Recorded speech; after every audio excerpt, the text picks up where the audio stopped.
For assignment 3, I picked Spring and Summer of 2023 Color Theory, and it was a relatively easy project. I picked some of the colors that did called out to me from the swatches, and I put them in the color swatch library that I've saved myself and put names to them.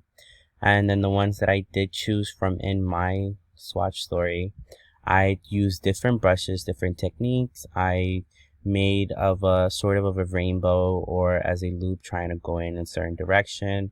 And then I found this certain brush that makes it look like it's raining. So when I did all of this, I ended up adding this picture from Banksy of the balloon girl, and it's if the rain is falling and the wind is going in that direction, and then it's just a rainbow on the other side.